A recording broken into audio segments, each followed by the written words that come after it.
Hey listeners, are you ready to uncover some extraordinary wonders?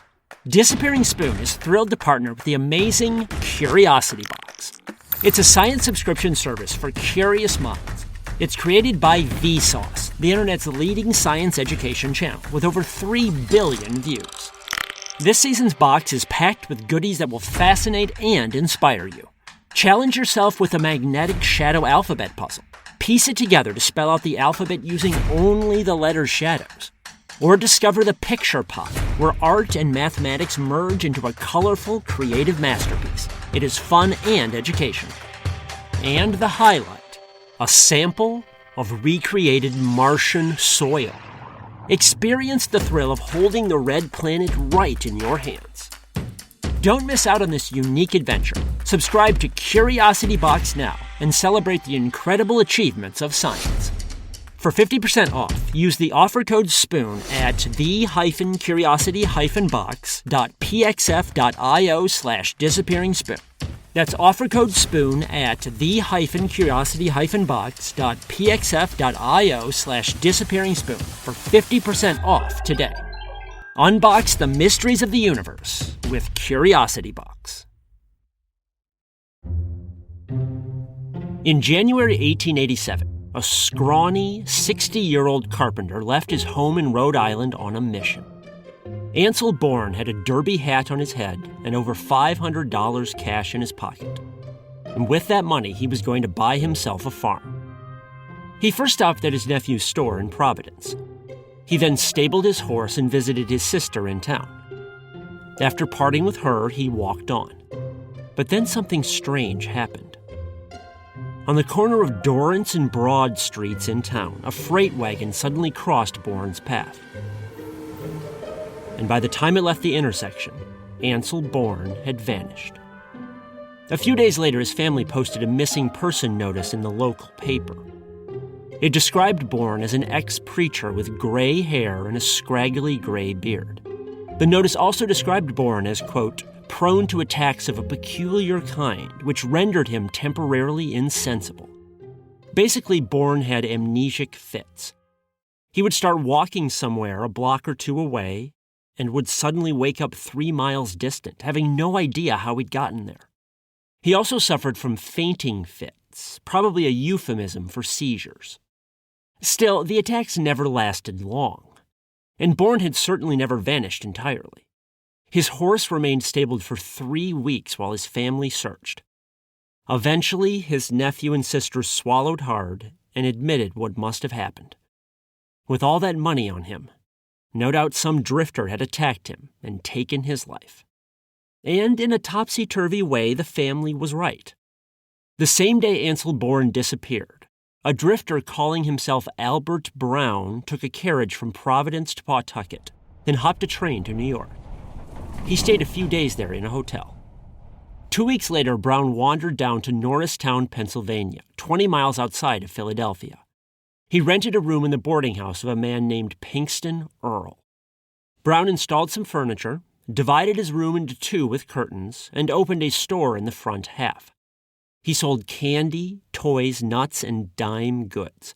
His biggest seller was toffee. Some locals found Brown peculiar to talk to. He wasn't quite all there. But most ignored him. He kept to himself, usually cooking steak or ham in his back room for dinner. No one really talked to Brown, and they certainly didn't ask him about Ansel Bourne. But if they had, they would have learned some peculiar things. Like the fact that Bourne and Brown shared a birthday, July 8, 1826. Brown's wife had also died the same day as Bourne's first wife. And like Bourne the ex-preacher, Brown had studied theology and had gray hair and a scraggly gray beard. As you have probably guessed by now, this man, Albert Brown, was in fact Ansel Bourne. But this wasn't an alias or a scam. Not even Ansel Bourne realized who he was anymore. That's because Bourne was suffering from something called a memory fugue, a bizarre psychological disorder that wipes out people's autobiographical memories. In short, these people are sort of like real-life zombies. As we'll see, they can still function in daily life, but they have no inner life, no soul. And it's only recently that scientists have started to understand what on earth is going on inside their brains.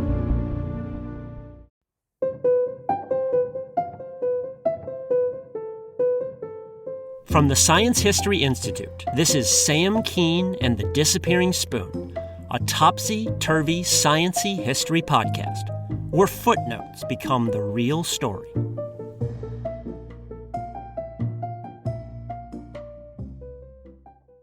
Psychologists don't know how common memory fugues are, but one estimate holds that roughly 1 in 100,000 people seeking help for mental disorders have them.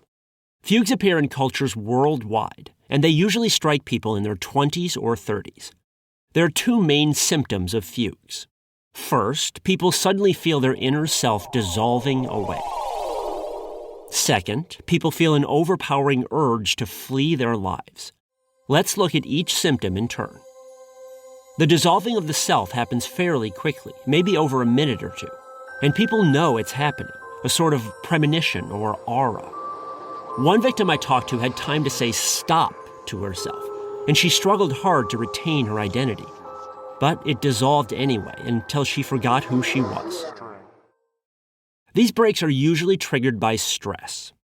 With the woman I just mentioned, she'd been at dinner with her son and the son's boyfriend.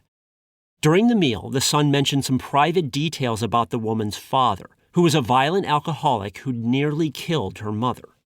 The woman considered those details a family secret, and she felt hurt and betrayed when the son mentioned them in front of outsiders. This caused her to snap, and she lost herself. The stress facing Ansel Bourne from Rhode Island was theological.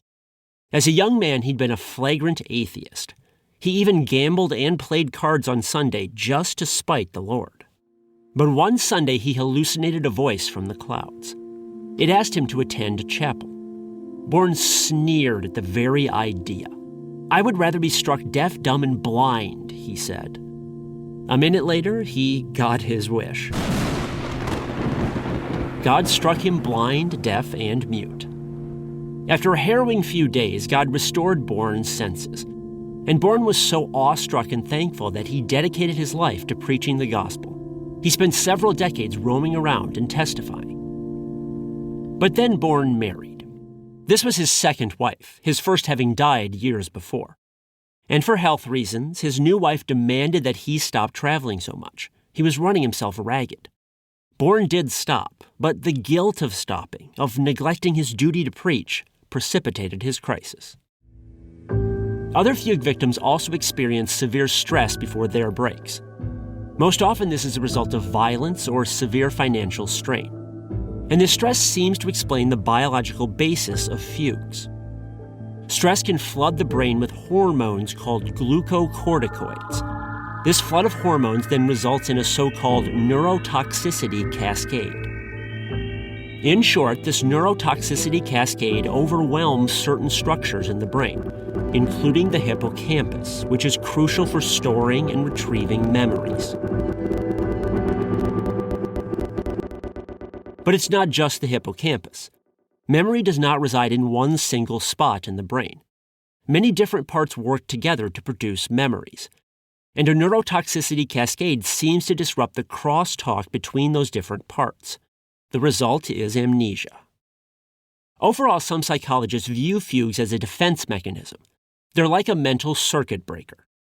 Just like an electrical circuit breaker protects your home from surges of electricity, the fugue mental circuit breaker protects people from severe stress by shutting memory networks down. Afterward, the self dissolves, and people no longer know who they are.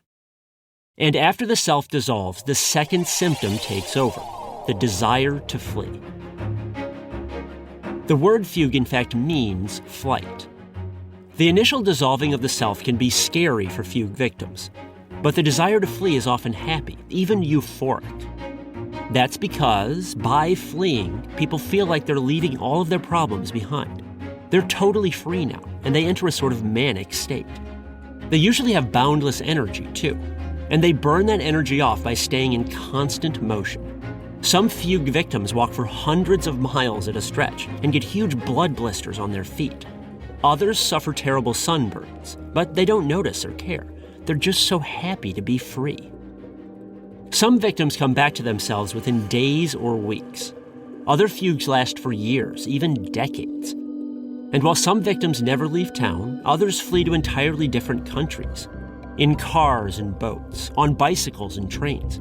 A few have crossed whole oceans.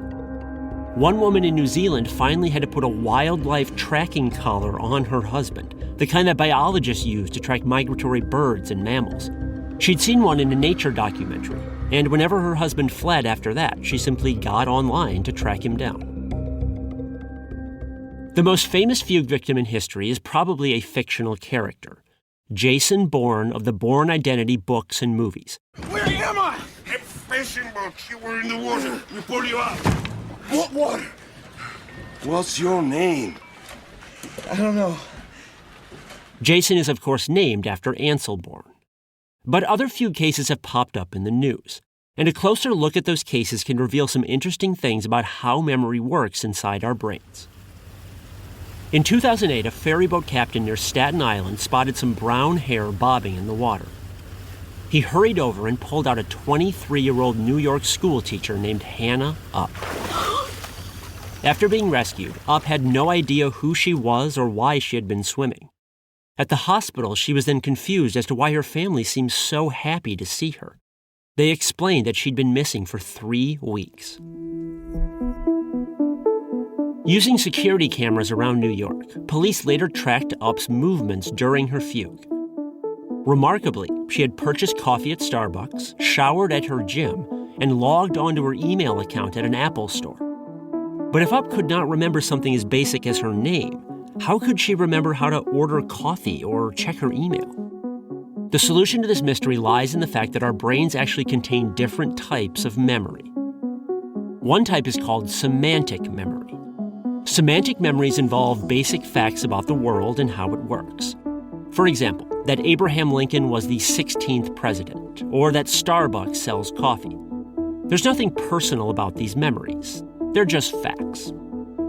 There are also muscle memories, which involve physical actions, like riding a bike or signing your name. These types of memories can overlap, but the key point is that each one relies on distinct brain circuits. So you can lose one without necessarily losing the others. And this distinction between different types of memory helps shed light on what happened to Hannah Upp. Although she had forgotten herself, she could still order coffee and do other routine tasks. That's because the fugue had left her semantic and muscle memories intact. I mean, how often do we sign our names or type in our passwords without really thinking about what we're doing? On the other hand, personal memories meant nothing to her. For instance, when Upp read the messages in her inbox, several were begging to know where she was, but they simply did not register with her. Other fugue victims forget their pets' names or the smell of their newborn children. Some can't even recognize photos of themselves. Unfortunately, there is no standard treatment for fugues. Therapists have tried hypnosis, electroshock therapy, and drugs, all to no avail. Sometimes patients snap out of it themselves without any treatment at all. That was the case with Ansel Bourne. Remember that he'd moved from Rhode Island to Pennsylvania. He was living there as Albert Brown and selling candy. Well, one morning at 5 a.m., Brown heard a bang, like a pistol firing. He started awake and was suddenly Ansel Bourne again. The bed felt alien to him, with a ridge digging into his back. He then noticed electric lights outside and realized that he had somehow fallen asleep in a stranger's room. Bourne was terrified. Would the stranger come home soon? Would they beat him bloody? He huddled beneath the covers, waiting for the occupant, or the police, to barge in. After 2 hours, he finally screwed up the courage to peek into the hallway. Then he crept down the hall and risked knocking on someone's door. It happened to be his landlord, Pinkston Earl. Bourne asked Earl what day it was. "The 14th, Earl replied. Bourne was baffled. He asked, "Does time run backwards here? When I left home, it was the 17th. Earl asked, "The 17th of what?" Bourne said, "The 17th of January. Now it was Earl's turn to be baffled. He said, "It is the 14th of March. Bourne gasped. By this point, Pinkston Earl was thinking his tenant had gone a little soft in the head, so he summoned a local doctor. But under questioning, Bourne insisted he was not Albert Brown. The doctor soon sent a telegram to Bourne's family, who had long given him up for dead. A few days later, they were reunited. All in all, a fairly happy ending. Unfortunately, not all fugue cases end so happily. After the teacher Hannah Upp vanished in New York City, she moved to Maryland, where she disappeared again in 2013. Police did locate her that time. But then she took a job at a Montessori school on the island of St. Thomas in the Caribbean. In 2017, Hurricane Irma swept across St. Thomas and devastated it. Shortly afterward, Upp went swimming one morning and never returned. A construction crew later found her clothes and keys abandoned on the beach. No one knows what happened. Perhaps she was swept out to sea or mugged. But given her history, it's more than possible that the stress and devastation of the storm ignited another fugue. Friends of Upp's plastered St. Thomas with posters of her, both to alert others and possibly jog her own memory in case she recognized herself. But Hannah never turned up. Despite several well-documented cases, some psychologists do not believe in fugues. One red flag is the fact that fugue victims can easily form new memories. That normally doesn't happen with amnesia, since most amnesics cannot form new memories. Also, regular amnesics almost never recover lost memories, but fugue victims can, which raises suspicions. Instead, these psychologists suspect that fugues are an elaborate deception. And, to be fair, people have been caught faking fugues in the past to get out of crimes or debts. But most psychologists argue that, however rare, fugues are real. In fact, some psychologists see fugues as extensions of the sort of temporary, everyday amnesia we've all experienced before. Think of sleepwalking, or an alcoholic brownout, or intense daydreaming. Or even those times when we're so absorbed in something we miss our bus stop or our exit on the highway. Fugues are more extreme, obviously, but perhaps we all have a capacity for fugues buried inside of us. If nothing else, this strange disorder provides a glimpse of how our brains produce our sense of self, and of just how scarily fragile that essential part of us can be.